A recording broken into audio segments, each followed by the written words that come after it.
Vamos começar a nossa aula, né? Mais uma vez sobre genética. Eu espero que vocês estejam gostando bastante desse conteúdo.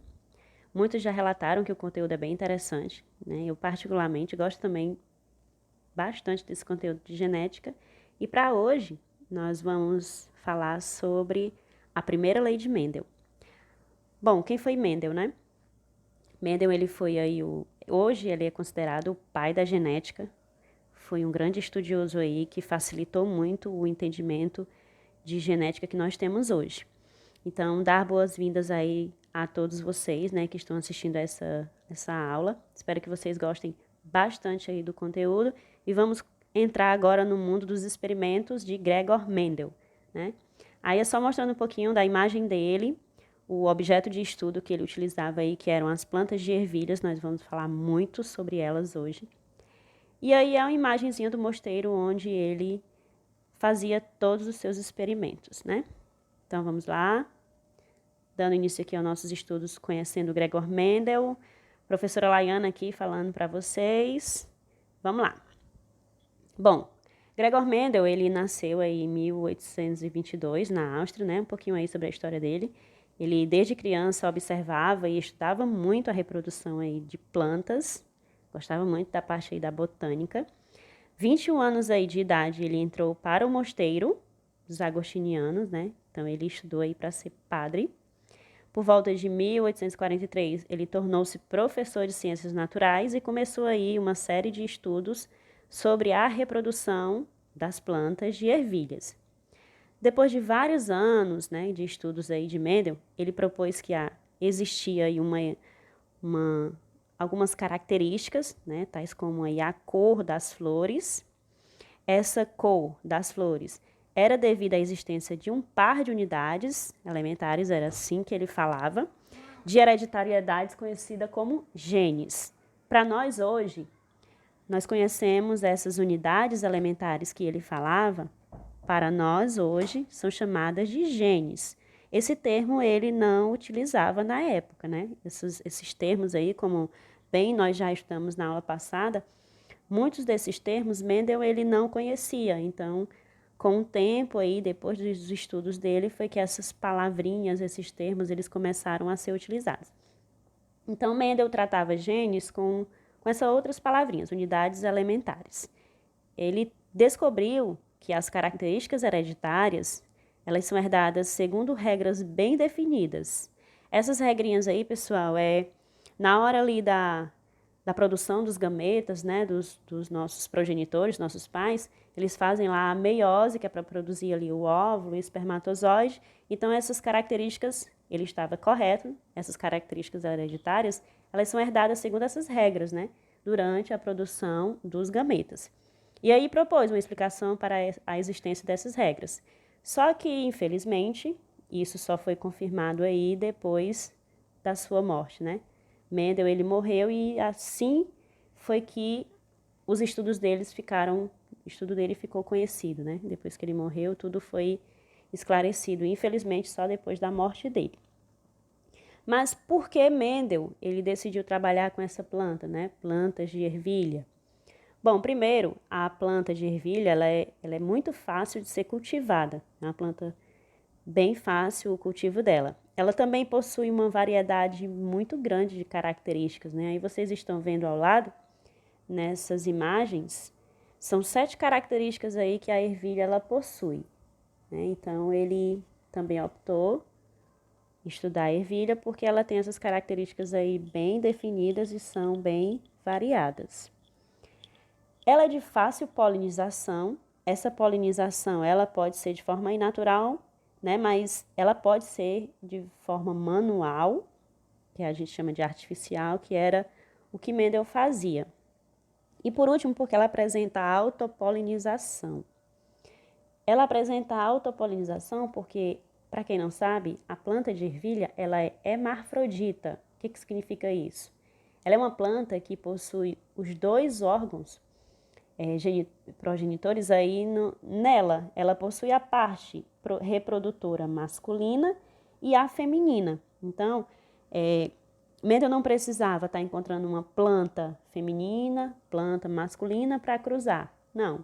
ela se autopolinizava porque ela possui na sua estrutura os dois órgãos reprodutores, masculino e feminino. Então, isso é um ser hermafrodita, ok? E aí nós vamos conhecer o passo a passo dos trabalhos de Mendel. O primeiro passo do trabalho dele foi encontrar diferentes variedades de ervilhas, né? Então, ele começou a observar o que são essas 7 características aí também, né? A forma da semente, a cor da semente, e aí sempre são 2 variedades, como vocês estão percebendo. A cor das flores, forma da vagem, cor da vagem, a posição também das flores e a altura. Então, esse foi o primeiro passo dele, foi observar essas variedades aí de planta, de características da planta. O segundo passo, ele tinha que se certificar de que todas as plantas do experimento, elas eram de linhagens puras, ok? Para ser considerado um indivíduo puro, como é que se estabelece um indivíduo puro? Bom, a característica observada, ela deveria ser a única forma presente em várias gerações. Aqui nós temos um exemplo das flores, né? Aí tem uma plantinha, essa ervilha aí com flores púrpuras, né? Essa cozinha aí que vocês estão vendo. Quando elas eram cruzadas uma com a outra, só poderia originar ervilha com flores púrpuras. E isso se estendia por várias gerações. Então, ele cruzava as plantas e os descendentes dessas 2 plantas, elas tinham que nascer com a cor da flor da mesma cozinha dos seus progenitores. E aí vem o terceiro passo. Quando ele cruzava essas plantas puras, que se diferenciavam quanto a cada uma das 7 características escolhidas, né? A gente falou aí das flores, mas ele foi fazendo para todas aquelas características que a gente viu no início.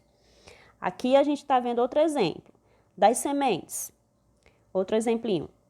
Planta de semente lisa, planta com semente rugosa. A geração constituída pelas variedades puras é chamada de geração parental, como nós vimos lá nas flores. Então, quando ele pegava lá as flores púrpuras, uma planta com flor púrpura e outra planta com a mesma variedade de cor púrpura, elas eram chamadas de geração P, ou geração parental. Por quê? Porque ela só dá aquela variedade de cor de flor. Então, elas são consideradas plantas puras. Lá naqueles termos que nós estudamos, existe um outro termo para isso também. A gente pode chamar isso de homozigoto. O que é um ser homozigoto? É um ser puro, ele só tem aquela variedade de gene para aquela característica. Então, a geração constituída pelas variedades puras é chamada aí no experimento dele de geração parental, ou geração P. Já os descendentes dessa geração parental, né, os descendentes lá imediatos desse cruzamento, ele é chamado de primeira geração híbrida, ou geração heterozigótica. O que é um ser heterozigoto? É quando ele tem 2 variedades de genes. A gente até pode relembrar aí, um gene dominante e um gene recessivo. Tem lá 2 variedades de genes diferentes, é um ser híbrido ou um ser heterozigoto. Então, essa geração é chamada de geração F1. Então, voltando um pouquinho. A primeira geração são os pais lá, né? Os puros, geração P, geração parental, geração P. Os descendentes dessa geração P, que já é um ser híbrido, a gente chama de geração F1. A descendência resultada da autofecundação dessa geração híbrida, que é a geração F1, ela é chamada de geração F2, porque ela também é híbrida. Nós vamos acompanhar aqui esse passo a passo do trabalho de Mendel e eu acredito que vocês vão começar a entender bem melhor.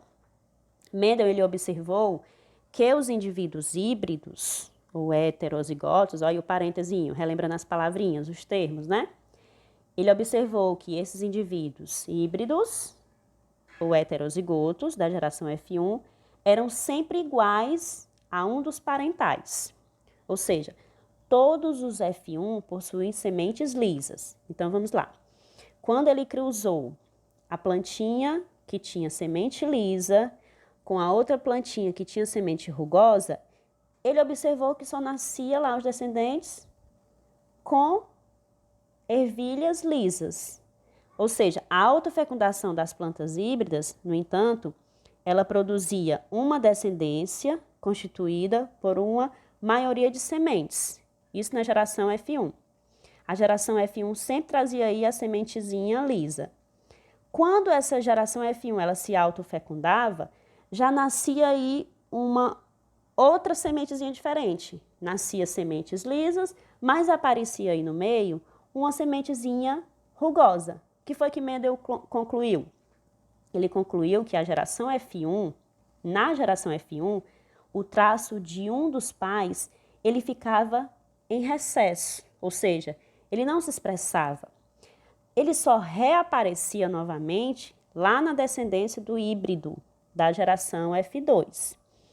Então, o traço que desaparecia na geração F1, nós chamamos de recessivo. Então, o gene recessivo era aquele que dava uma sumidinha na geração F1, mas que ele reaparecia na geração F2. Já o traço manifestado nessa geração F1, que no caso aí foi a sementezinha lisa, ele é considerado o gene dominante, porque ele prevaleceu na geração. Então, aí do lado nós temos a imagem do experimento e vai explicando aí bem direitinho, ó, a geração parental sendo cruzada, né? A semente lisa com a semente rugosa. O que foi que surgiu na geração F1? Só semente lisa. Por que só apareceu só apareceu semente lisa na geração F1? Porque a semente lisa, ela é dominante.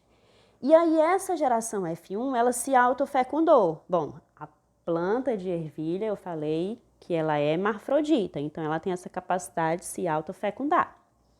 Quando ela se autofecundou, olha aí a surpresa. Apareceu sementes lisa, claro, na sua grande maioria, né? Aí, na maioria nasceu lisa. Nós temos aí uma proporçãozinha de 3 lisas para uma rugosa, mas apareceu uma rugosa. O que significa isso?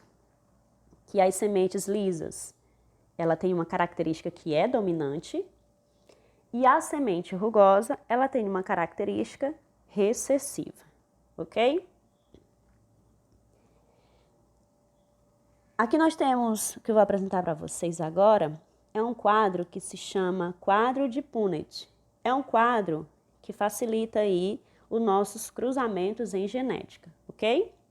Bom, como Mendel explicou, o desaparecimento do caracterzinho recessivo, né, que a gente viu aí que o rugoso ele é recessivo, na geração F1 e o seu reaparecimento em F2, ele dava uma proporção. Essa proporçãozinha é 3 para 1. 3 dominantes para 1 recessivo, ok? Mas como foi que ele estabeleceu isso, né? Como foi que ele explicou isso? Bom, cada característica hereditária ela é determinada por um par de fatores herdados em igual quantidade da mãe e do pai. Ou seja, a mãe vem com uma quantidadezinha de genes e o pai vem com uma quantidadezinha de genes. Então, esses genes eles vão se unir, gene do pai, gene da mãe, e aí vai formar a característica do filho, do descendente. Os fatores de cada par, eles separam-se quando o indivíduo produz gameta. Isso aí é na hora da meiose, produção dos gametas. Quando o pai e a mãe estão produzindo seus gametas, esses genes eles vão se distribuindo aí no gameta do pai, no gameta da mãe. Se o indivíduo é híbrido, ou seja, se o indivíduo ele tem 2 genes diferentes, ele tem um dominante e um recessivo, se ele é heterozigoto, ele vai produzir 2 tipos diferentes de gametas, ok? Vamos aqui para a imagenzinha do lado. Vocês estão vendo aí que tem 2 variedades de semente. Semente lisa, semente rugosa. A semente lisa, a gente já sabe que ela é dominante porque Mendel fez milhares de experimentos e ele concluiu isso. Semente lisa é dominante. Por isso, nós temos aí a semente lisa representada pelo Rzão, Rzão. Já a semente rugosa, ela é recessiva, então ela está sendo representada por letras minúsculas, Rzinho, Rzinho. Isso é uma regra, tá, pessoal? Gene, quando é dominante, ele é representado por letra maiúscula. Característica, quando é recessiva, ela é representada por gene, por uma letrinha minúscula. Então, tá aí. Dominante, Rzão, Rzão, lisa. Recessiva, Rzinho, Rzinho, rugosa. Então, vamos lá. Se o indivíduo ele só possui uma variedade de genes, Rzinho, Rzinho, então o que ele vai dar para o descendente dele? O que vai para o gameta dele? Rzinho. Se ele produz Rzão, Rzão, ele só pode dar o quê? Rzão. Como é que vai ficar a geração F1 dele? Vai ficar híbrida, né? Vai ficar heterozigótica. Então, o descendente fica como? Rzão, Rzinho. Então, esse foi o experimento que Mendel conseguiu explicar que os indivíduos, quando eles são puros, ele só pode dar uma variedade de gene. Mas quando os indivíduos eles são híbridos ou heterozigóticos, ele pode dar aí uma dessas duas variedades. É o que está acontecendo aí agora para formar esse quadro. Essa semente da geração F1, ela é lisa, porque há características que se manifesta. Mas ela tem os dois genes, ela tem as duas variedades. Ela tem o dominante, o Rzão, e ela tem o recessivo. Se a servilha for cruzada com uma outra planta que produz semente igual a ela, que é o que nós estamos vendo aí no quadro de Punnett, ó, Rzão, Rzinho, e aí vem outra planta igual a ela, Rzão, Rzinho. Na formação dos gametas, ela pode dar um Rzão ou um Rzinho para o gameta dela, ok? Como é que vai ficar os descendentes? Aí a gente entra no cruzamento, no quadro de Punnett. Vamos lá cruzar. Primeiro, um indivíduo Rzão, Rzinho, com outro indivíduo Rzão, Rzinho, como é que vai ficar os descendentes? Primeiro vai ficar, tem essa possibilidade, né? Rzão, Rzão, ó, semente lisa. A gente chama isso aí de homozigoto dominante. Quem é o homozigoto dominante? Rzão, Rzão. A segunda possibilidade, ela pode ser Rzão, Rzinho. Ela é lisa, mas ela é heterozigótica. Rzão, Rzinho. A terceira possibilidade também, ó, Rzão, Rzinho. A gente sempre faz uma regrinha, você pega o primeiro da coluna com o primeiro da linha, depois você pega o segundo da coluna, o segundo da linha. É assim que a gente vai fazendo esse cruzamento, certo? E por último, nós temos o Rzinho, o que foi que surgiu aí? Surgiu um homozigoto recessivo, ou seja, uma ervilha rugosa. Então, qual foi a proporção aí que Mendel obteve? 3 sementes lisas e uma rugosa. Se a gente for detalhar mais, olha o que nós temos, ó. Nós temos 3 sementes lisas, uma rugosa, mas nós temos 2 homozigóticas e 2 heterozigóticas. Se a gente for separar mais, a gente tem uma homozigota dominante, uma homozigota recessiva e 2 heterozigóticas. Então, para dois indivíduos heterozigóticas, nós sempre vamos ter essa proporção. Que proporção é essa? 3 para 1. 3 lisas, porque são a característica dominante, e uma rugosa, que é a característica recessiva. Esse aí, pessoal, esse slide, ele está agora mostrando aí o enunciado que rege aí a primeira lei de Mendel, certo? Diz assim: cada característica é determinada por 2 genes alelos, ou genes que são os pares, que se separam na gametogênese, passando apenas um gene para cada gameta. Essa é a explicação da primeira lei de Mendel, que realmente acontece isso, né? Cada característica que nós temos, ela é determinada por um par de genes, ou seja, por que um par? Porque nós precisamos de 2 genes para que uma característica se manifeste. Então, nós precisamos do gene do pai, do gene da mãe, para que nós tenhamos uma característica. E nós sabemos disso por quê? Porque graças a Gregor Mendel, ele fez diversos experimentos com a planta de ervilha. Depois da sua morte, os seus experimentos ficaram conhecidos. Hoje nós temos a facilidade de fazer esses cruzamentos nesse quadro de Punnett que a gente acabou de ver. E hoje nós entendemos aí como é que nós herdamos as características dos nossos pais, né? Que muitas vezes uma característica que não está no nosso pai nem na nossa mãe, ela pode estar nos nossos avós, que é o que acontece aqui nessa geração F2. Vocês viram que na geração F1, que no caso são os filhos, a característica não se manifesta, mas quando é lá no neto, né, no netinho lá, daquela família, aquela característica, ela pode reaparecer. Então, essa questão de gene dominante e gene recessivo, ela é a prova aí dos experimentos de Mendel. E hoje nós sabemos disso graças a ele, né? Então, palmas aí para Mendel, né? Graças a ele nós conseguimos aí revelar esse grande mistério das nossas características. E por aqui, pessoal, é só. Espero que vocês tenham gostado, né? Um conteúdozinho aí de qualidade para vocês, né? Obrigada a todos. Aí a frasezinha bem simples, mas de coração. Fique aí saudável, calmo e seja sempre prestativo, ok? Bons estudos aí para vocês. Continue estudando e até a próxima.